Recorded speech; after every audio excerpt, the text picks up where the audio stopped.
Hello बच्चों, नमस्कार। आपके अपने यूट्यूब चैनल पीवीएस कुंज अध्याय में आपका स्वागत है। आज हम पढ़ेंगे मैथ क्लास 8 अध्याय 2 वर्ग एवं वर्गमूल चल रहा था बच्चों, जिसमें आप लोगों को कुछ होमवर्क दिया गया था। निश्चित ही आप लोग होमवर्क किए होंगे। तो पहला प्रश्न था हमारा अभ्यास 2.1 में, निम्नलिखित में कौन सी संख्या पूर्ण वर्ग है। तो ये आप सभी बच्चे फाइंड कर लिए होंगे, उत्तर तक पहुंच गए होंगे। देखिए 445 जो है बच्चों, ये पूर्ण वर्ग संख्या नहीं है। जब आप लोग फैक्टर करके निकाले होंगे तो इसका पेयर नहीं बना होगा, इसका जोड़ा नहीं बना होगा। तो हमको पूछा था कौन कौन सी संख्या पूर्ण वर्ग है। तो जिस संख्याओं में अगर हम जिसका फैक्टर किए होंगे, जिसमें हम सभी संख्याओं का फैक्टर बन गया, जोड़ा बन गया होगा, वो संख्या पूर्ण वर्ग होगी, अन्यथा नहीं। तो ये बताने की आवश्यकता नहीं है। फिर भी अगर किसी बच्चे को डाउट है तो कमेंट करे, अगली वीडियो में उसे बता दिया जाएगा। और निम्नलिखित में से कौन कौन सी संख्याएं सम संख्याओं के वर्ग हैं। तो जो जिन संख्याओं के लास्ट में सम संख्या है वो सम संख्या का वर्ग है, अन्यथा नहीं। जैसे 324 सम संख्या का है, 441 सम संख्या का नहीं है, और 196 सम संख्या का वर्ग है। मतलब जिस संख्या के अंत में अंत वाला अंक जो है, लास्ट वाला अंक जो है, अगर सम है तो सम संख्या का वर्ग है, विषम है तो विषम संख्या का वर्ग है। तीसरा क्वेश्चन था विषम संख्या का, निम्न में कौन कौन सी संख्याएं विषम संख्याओं के वर्ग हैं। तो इसमें 9 क्या है बच्चों, विषम है तो ये विषम संख्या का वर्ग है। ये क्या है, विषम है, विषम संख्या का वर्ग है। 9 क्या है, विषम संख्या। ये 6 क्या है, सम है तो ये सम संख्या का वर्ग है। तो ये नहीं रहेगा, ये हो जाएगा, ये हो जाएगा, ये नहीं होगा बच्चों, क्योंकि 0 जो है इसका ये 2 से कट जाएगा, ये सम संख्या हो गई। और ये भी नहीं होगा, और ये हो जाएगा। ये सब जो संख्याएं जिस पे सही का निशान लगा है, ये सब संख्याएं बच्चों विषम संख्याओं की वर्ग हैं। तो पहला, दूसरा, तीसरा प्रश्न हो गया। और अब इसमें 2-3 प्रश्न और बचा है, उसको भी हम होमवर्क में देंगे। इससे पहले कुछ बता दें आप लोगों को, आप लोग को पाइथागोरस त्रिक जो है, या उसे पाइथागोरियन ट्रिपलेट कहते हैं, उस चीज़ के बारे में थोड़ी सी जानकारी दे दें कि पाइथागोरियन ट्रिपलेट होता क्या है। इसको आप लोग अगर आगे चलेंगे क्लास 9th में, तो इसमें एक प्रमेय है, पाइथागोरस प्रमेय। पाइथागोरस एक वैज्ञानिक साइंटिस्ट, मतलब मैथमेटिशियन थे, तो उन्हीं के नाम पे ये पाइथागोरस थ्योरम बनी है बच्चों। क्या है heading, Pythagorean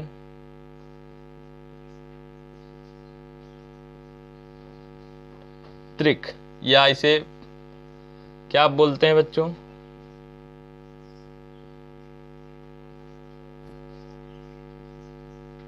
Pythagorean triplet. Triplet मतलब 3 चीज़ों की जब समूह बनाते हैं तो उसी को ट्रिपलेट कहते हैं। तो आइए देखते हैं। जैसे एक ट्रिपलेट लेते हैं हम बच्चों, 3, 4, 5। इसको ट्रिपलेट क्यों कहा जाता है, पाइथागोरियन त्रिक क्यों कहा जाता है। इसमें जो बड़ी संख्या है, सबसे बड़ी संख्या का वर्ग शेष दोनों संख्याओं के वर्ग के योग के बराबर होगी। आइए देखते हैं। सबसे बड़ी संख्या क्या है बच्चों, 5 है। 3, 4, 5 में सबसे बड़ी संख्या 5 है। तो 5 का वर्ग बराबर और 2 संख्याएं जो हैं, जो 5 से छोटी हैं, जो संख्याएं, उनका वर्ग का योग करेंगे। अगर दोनों बराबर है तो हाँ, पाइथागोरियन त्रिक है, यानी पाइथागोरियन ट्रिपलेट बनेगा, अन्यथा नहीं। 3 का स्क्वायर प्लस 4 का स्क्वायर, आइए देखते हैं। 5 का स्क्वायर बच्चों 25, 3 का स्क्वायर 9, 4 का स्क्वायर 16, 25 बराबर 25, 16 9 25। तो इस बात से हम क्या कह सकते हैं बच्चों कि ये पाइथागोरियन ट्रिपलेट है। ठीक है, क्या कह सकते हैं, ये पाइथागोरियन त्रिक है या पाइथागोरियन ट्रिपलेट है। ठीक, तो अगर बच्चों कुछ संख्याएं दे दी जाएं आप लोगों को, तो आप लोग प्रूव करके बता देंगे कि पाइथागोरियन ट्रिपलेट है या नहीं। ये पाइथागोरियन जो त्रिक है, ये समकोण त्रिभुज के लिए होती है बच्चों। आप लोग जानते होंगे समकोण त्रिभुज उसे कहते हैं जब एक ऐसा त्रिभुज जिसका एक कोण समकोण हो, उसे समकोण त्रिभुज कहते हैं, और 2 शेष कोण न्यून कोण होंगे ही। ठीक है बच्चों, तो जैसे एक समकोण त्रिभुज हम बना लेते हैं, ठीक, सभी बच्चे समझेंगे। ये क्या है, एक 90 डिग्री का कोण है, निश्चित है। ये त्रिभुज के तीनों कोणों का योग 180 अंश होता है, सभी बच्चों को पता है। तो ये 90 है, तो इन दोनों कोणों का योग क्या होगा, 90 होगा। इस सबसे बड़ी भुजा को बोलते हैं बच्चों कर्ण, सबसे बड़ी भुजा को बच्चों बोलते हैं कर्ण। ठीक, इसको लंब बोलेंगे, इसको आधार बोलते हैं। ये जानकारी के लिए बता दें आप लोग, इसमें भ्रमित नहीं होइएगा। तो ये इसे कर्ण बोलते हैं। ठीक, इसको मिटा के एक बार इसमें त्रिभुज में बता देते हैं आप लोगों को। क्या कि कर्ण क्या है, कर्ण 5 का स्क्वायर हो जाएगा। कर्ण 5 है यहाँ बच्चों। ये जो सबसे बड़ी भुजा होती है वो कर्ण, ये लंब मान ले, इसे आधार 3 हो जाएगा। 3 आधार है, 4 लंब है, 5 क्या है बच्चों, 5 कर्ण हो जाएगा। तो कर्ण का स्क्वायर जो पाइथागोरस थ्योरम होती है, कर्ण का स्क्वायर बराबर लंब का स्क्वायर प्लस आधार का स्क्वायर, यही हमारा थ्योरम होती है। सही बच्चे ईमानदारी से समझेंगे। तो कर्ण कितना है 5, 5 का स्क्वायर बराबर लंब कितना है 4 और आधार कितना है 3। तो 25 बराबर 16 प्लस 9 यानी 25 बराबर 25। यही है पाइथागोरियन त्रिक। ये समकोण त्रिभुज में लागू होता है बच्चों। तो आप लोग इसको नहीं करेंगे कि कर्ण लंब और आधार नहीं बनाएंगे, ये हम आप लोग को समझाने के लिए बता दिए। अब हम इसमें बताते हैं ट्रिपलेट पहचाना कैसे जाता है। कोई ट्रिपलेट अगर 3 संख्याएं दे दी जाएं, ट्रिपलेट में बच्चों 3 ही संख्याएं होंगी। 3 संख्याओं में आप लोग जब बड़ी संख्या का वर्ग लेंगे और शेष जो 2 संख्याएं बचेंगी उनके वर्गों का योग अगर ले लेंगे, अगर दोनों बराबर है तो निश्चित रूप से वो ट्रिपलेट होगा, पाइथागोरियन त्रिक होगा, अन्यथा नहीं। जैसे 3 4 5 पाइथागोरियन त्रिक है या नहीं, तो क्या बताएंगे आप लोग, पाइथागोरियन त्रिक है। कैसे चेक करेंगे, सबसे बड़ी संख्या का स्क्वायर बराबर छोटी संख्या का स्क्वायर का योग, सबसे बड़ी संख्या का स्क्वायर और छोटी 2 संख्या जो बची उसकी स्क्वायर का योग। 25 बराबर 9 16, 25 बराबर 25, ये हो गया। ठीक बच्चों, और आइए एक संख्या और लेते हैं। पाइथागोरियन त्रिक पहचानना आप लोग सीख रहे हैं। आइए एक संख्या और ले लेते हैं। क्या, 6 8 10। बताइए क्या 6 8 10 एक पाइथागोरियन त्रिक है? कैसे, आइए देखते हैं। पहचानेंगे, होगी तो होगी, नहीं होगी नहीं होगी। चेक करें, कैसे चेक करेंगे, सबसे बड़ी संख्या का स्क्वायर, फिर उसके बाद जो शेष 2 संख्याएं बची 6 और 8, इन संख्याओं के वर्गों का योग, वर्गों का वर्ग करेंगे फिर जोड़ देंगे। तो 10 का स्क्वायर 100, 6 का स्क्वायर 36, 8 का स्क्वायर 64। तो 36 और 64 ये 100 हुआ, 36 और 64 भी 100 हो जाएगा। हाँ बच्चों, निश्चित रूप से ये पाइथागोरियन ट्रिपलेट है।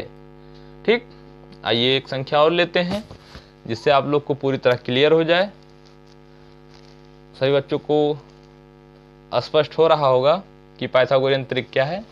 आइए एक और लेते हैं संख्या, 6 3 5 ले लेते हैं। सबसे बड़ी संख्या क्या है बच्चों, 6 है, 6 का स्क्वायर और 3 का स्क्वायर 5 का स्क्वायर 36। 6 का स्क्वायर बच्चों 36 हुआ ना, 3 का स्क्वायर 9 हुआ, 5 का स्क्वायर 25 हुआ। 36 बराबर 25 9 34।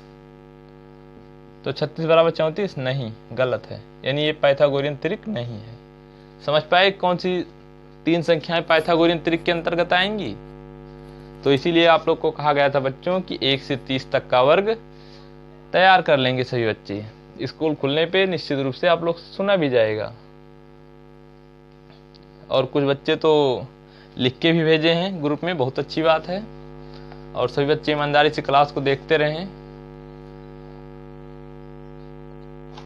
और अभाज्य गुणनखंड विधि से आप लोगों को अभाज्य गुणनखंड विधि बता दें आप लोगों को, अगर वर्ग ज्ञात करना है।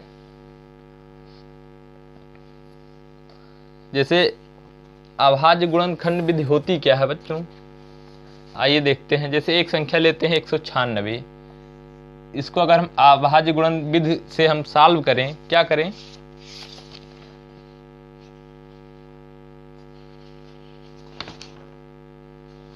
अगर इसको हमें बताना है क्या 196 एक पूर्ण वर्ग संख्या है, अगर इसको बताना हो बच्चों कि क्या 196 पूर्ण वर्ग संख्या है, कैसे इसको जानेंगे? या तो आप लोग को याद हो 14 का स्क्वायर 196, ठीक, अगर नहीं याद है तो इसको क्या करेंगे, अभाज्य गुणनखंड विधि से चेक करेंगे कि पूर्णवर्ग संख्या है कि नहीं। तो अभाज्य गुणनखंड विधि यही है, 2 से डिवाइड करेंगे, कितना आया 8 आया। और यहाँ कितना आ जाएगा बच्चों, नहीं यहाँ 9 जा जाएगा, और यहाँ कितना आ जाएगा 8 आ जाएगा, और यहाँ 4 9 आ जाएगा, यहाँ 7, यहाँ भी 7, यहाँ 7, यहाँ 1। तो क्या लिखेंगे, जो फैक्टर हमें प्राप्त हुआ बच्चों 196 का फैक्टर कितना हुआ, 2 गुणे 2 गुणे 7 गुणे 7। तो कितना जोड़ा हुआ, 2 जोड़ा हमको मिल गया ना बच्चों, एक 2 का एक 7 का। तो किसका ये वर्ग है, 2, एक जोड़ा मिला 2 का तो इसका 1 2 लेंगे, एक जोड़ा 7 का मिला तो एक 7 लेंगे, 7 दूना 14। यानी ये किस संख्या का पूर्ण वर्ग है, 14 का। आप लोग अब फाइंड आउट कर लेंगे ना, ज्ञात कर लेंगे,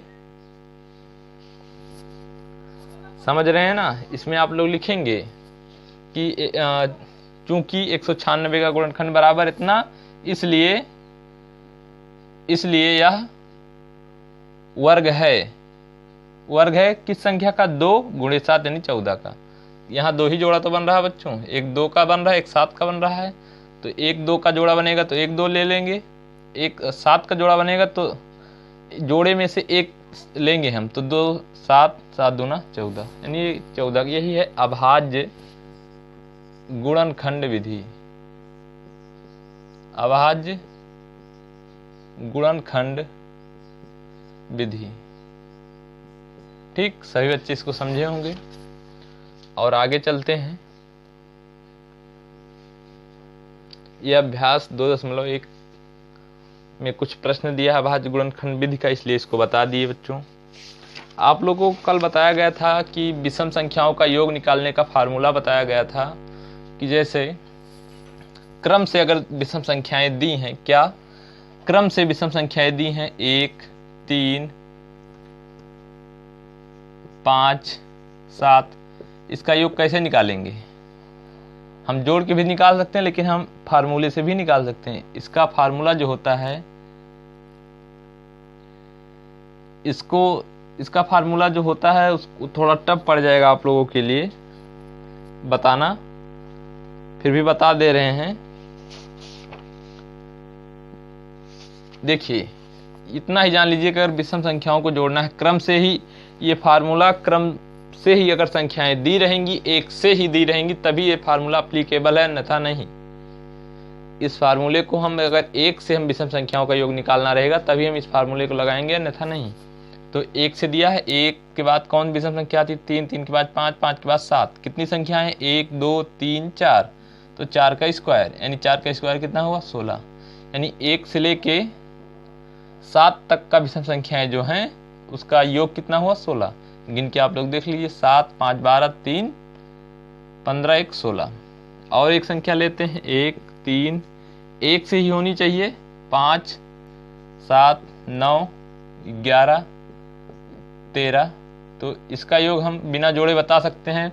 कैसे, इसकी संख्या गिन लेंगे, 1 2 3 4 5 6 7, 7 का स्क्वायर 49। आप लोग जोड़ के देख लीजिए, इसका योग 49 ही आएगा। असल बात बच्चों ये होता है, इसमें n स्क्वायर फार्मूला होता है, n स्क्वायर।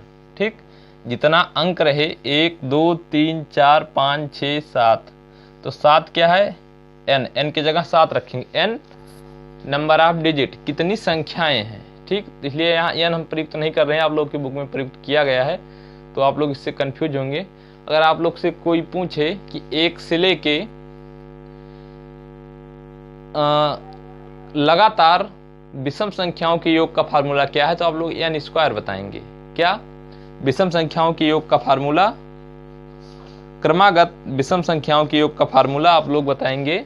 लिख दे रहे हैं हम n स्क्वायर, ये यहाँ है, यहीं लिख लेंगे आप लोग। क्रमागत,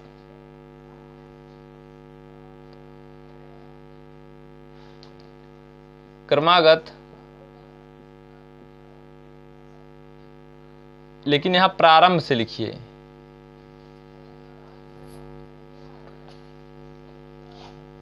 आप लोग अगर समझ रहे हो तो हम क्रमागत करके लिखा दें।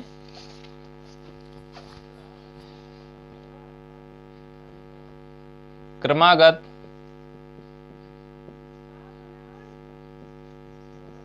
विषम एक से क्रमागत विषम संख्याओं का योग कैसे निकालेंगे? n square. एक से क्रमागत विषम संख्याओं का योग निकालने के लिए जो फार्मूला है n स्क्वायर। n क्या है यहाँ बच्चों? n एक नंबर है, n number, n for number, number of digit, कितनी संख्या है। जैसे यहाँ एक से लेके 1 3 5 7 का हमको योग निकालना था, तो कितनी संख्या है? 1 2 3 4, यानी n का मान 4, 4 का स्क्वायर 16। इसी प्रकार यहाँ आगे। ठीक, ये निश्चित रूप से आप लोग समझ पाए होंगे। अब हम आज का प्रश्न नोट कर देते हैं। अभ्यास 2.1 से सभी बच्चे इसको लगा के लाएंगे। हमारा 4 नंबर का प्रश्न है। 4 नंबर का प्रश्न है क्या? निम्न में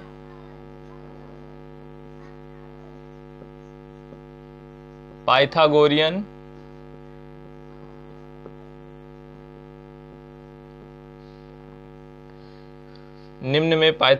त्रिक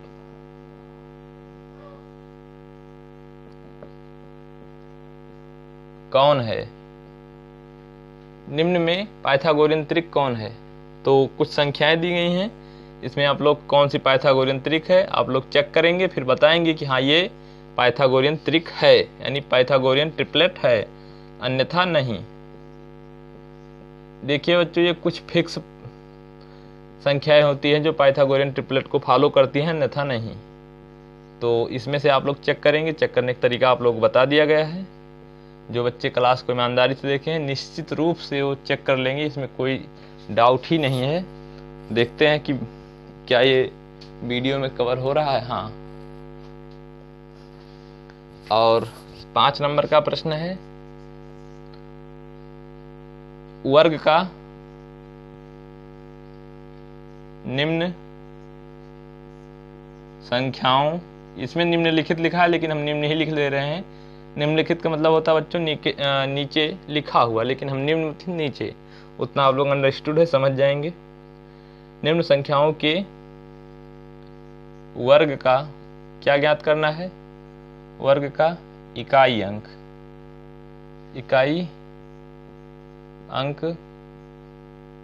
ज्ञात करें। निम्न संख्याओं के वर्ग का इकाई अंक ज्ञात करें। ठीक है, 324 का वर्ग आप लोग कर लेंगे। दूसरी संख्या है 182, तीसरी है 127, चौथी संख्या है 249। देखिए बच्चों, निम्न संख्याओं के वर्ग का इकाई अंक ज्ञात करना। आप लोग 324 का वर्ग कहा तो 324 का वर्ग करेंगे, 324 गुणे 324 जो आएगा तब इकाई अंक ज्ञात करेंगे। आप लोग को बताया गया था जिस संख्या के अंत में 4 है, ठीक, जिस संख्या के अंत में अगर 4 है या 6 है, जिस संख्या के अंत में 4 है या 6 है उसका वर्ग करने पर इकाई का अंक निश्चित रूप से 6 ही होगा। 2 है तो क्या होगा? वर्ग करने पर 4 होगा। 7 है तो 9 हो सकता है, और 9 है तो 9 है। अगर किसी संख्या का लास्ट अंक जो है 9 है या 1 है तो उसका वर्ग करने पर जो संख्या प्राप्त होगी उसका इकाई अंक निश्चित रूप से बच्चों 1 ही होगा, क्योंकि 9 9 81 इकाई अंक 1 बन रहा। आप लोग कॉमन सेंस यूज कीजिए, अपना दिमाग यूज कीजिए किस तरह से चीजें हो रही हैं। ठीक, अब बिना जोड़े योग ज्ञात करें। इसको मिटा देते हैं, आप लोग नोट कर लिए होंगे।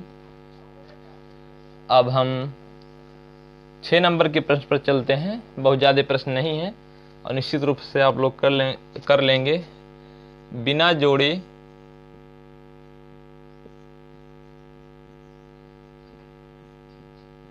योग ज्ञात करें। बिना जोड़े योग ज्ञात करें। इनको जोड़ना नहीं है बच्चों, ये विषम संख्याओं का एक सीरीज है, क्रम है, इसी को हम लोग जोड़ना है। 1 3 5 7 9 11 13 15 17। इसको तो आप लोग जोड़ ही लेंगे। 1 2 3 4 5 6 7 8 9 अंक है, 9 का स्क्वायर कर देंगे। इसको जोड़ना है 1 3 5 7 9 11 13 15 17। संख्याओं पे ध्यान देंगे जो हम बोल रहे हैं। अगर कोई अंक नहीं समझ में आता, 21 है लास्ट में। तीसरी संख्या जो है 1 3 5 7 9 11 है। 4 नंबर का जो प्रश्न है हमारा 1 3 5 7 9 11 13 15 17 19 21 23 25। संख्याओं को गिनेंगे, आप लोग योग ज्ञात कर लेंगे। 7 नंबर का प्रश्न है 81वां 225 को विषम संख्याओं 81वां 225 को विषम संख्याओं के योग के रूप में व्यक्त करें। समझ रहे हैं ये प्रश्न क्या कह रहा है? 81वां 225 को विषम संख्याओं के योग के रूप में व्यक्त करें। हम बता दे रहे हैं, जिसे 81 को लिखना है विषम संख्याओं का योग। 81 कैसे लिखेंगे? 1 3 विषम संख्याओं का योग यही है बच्चों। 3 5 7 9 11 13 15 17।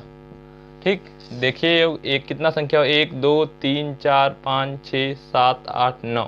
9 संख्या हो गई ना, यानी 9 का स्क्वायर यानी 81। इसी तरह लिखना है इसको। 81 को विषम संख्याओं के योग के रूप में इसी तरह लिखा जाएगा।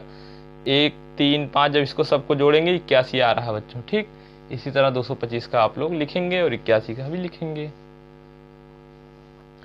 इसको मिटा देते हैं। सभी बच्चे नोट कर लिए होंगे और सभी बच्चे ईमानदारी से पढ़ाई कर रहे हैं, हम ऐसी उम्मीद करते हैं। क्योंकि बच्चों बहुत ज़्यादा गर्मी लगती है, जहाँ पढ़ाना होता है वहाँ फैन भी नहीं चला सकते हैं, क्योंकि लाइट में ब्लिंकिंग होने लगती है। और देख रहे हैं चेहरा भी काला काला आ रहा है, बहुत ज़्यादा लाइट की व्यवस्था भी नहीं हो पा रही है। ठीक, तो निश्चित रूप से जितना लिखा जा रहा है बोर्ड पे इतना तो आप लोग को दिखता ही होगा। चेहरा दिखे ना दिखे कोई मतलब नहीं है, जो पढ़ाया जा रहा है वो चीज़ें दिखनी चाहिए।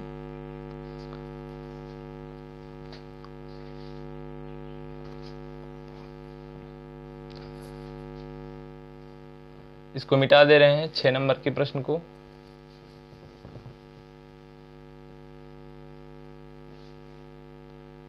ये 7 नंबर का प्रश्न था बच्चों, जो विषम संख्याओं के योग के रूप में व्यक्त करना था। अब 8 नंबर का प्रश्न जो अभ्यास 2.1 का लास्ट प्रश्न होगा। अभाज्य गुणनखंड विधि से क्या लिख रहे हैं? अभ्यास लिख रहे हैं क्या? अभाज्य गुणनखंड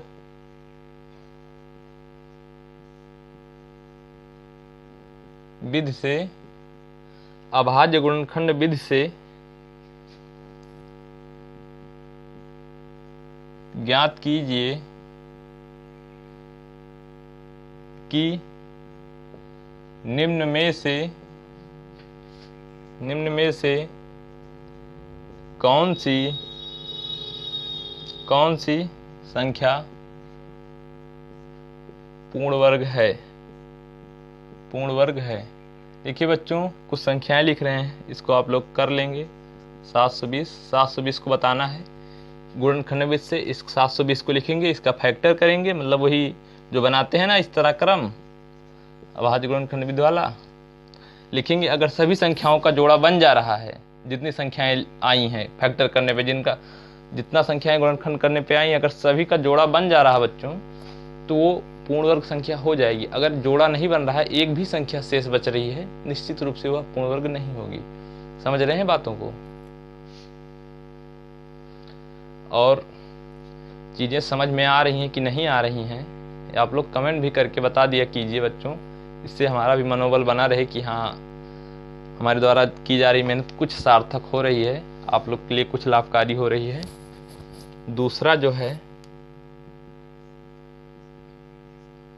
14,700, तीसरा जो है 729, चौथा जो है 1296 और पांचवा जो है 484, छठा जो है 1681, सातवां जो है 1025, आठवां जो है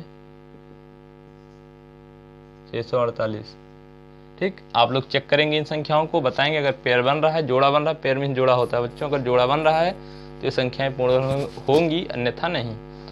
और जिन बच्चों के पास बुक नहीं है बच्चों, वो बच्चे भी ईमानदारी से पढ़ाई कर सकते हैं, क्योंकि हम क्वेश्चन भी बोर्ड पे नोट कर रहे हैं। बुक हो या ना हो कोई बात नहीं है तो ठीक है, नहीं तो आप लोग यहाँ से क्वेश्चन भी नोट किया जा रहा है, आप लोग यहाँ से पढ़ सकते हैं। अपनी पढ़ाई को आप लोग कंटिन्यू रखिए, क्योंकि किसी भी बुक से आप पढ़ें, सभी बुक में चैप्टर ऑलमोस्ट सेम होते हैं। पढ़ना हमें सभी बुक में वही होता है, जानकारी भी हमको वही मिलती है बच्चों। तो ये भ्रम ना रहे कि हम बुक नहीं है तो नहीं पढ़ेंगे, ऐसा कुछ नहीं है। आप लोग पढ़ाई कीजिए, मेहनत कीजिए और अपने स्वास्थ्य का विशेष ध्यान रखिए। तो आज के लिए बच्चों इतना ही, धन्यवाद।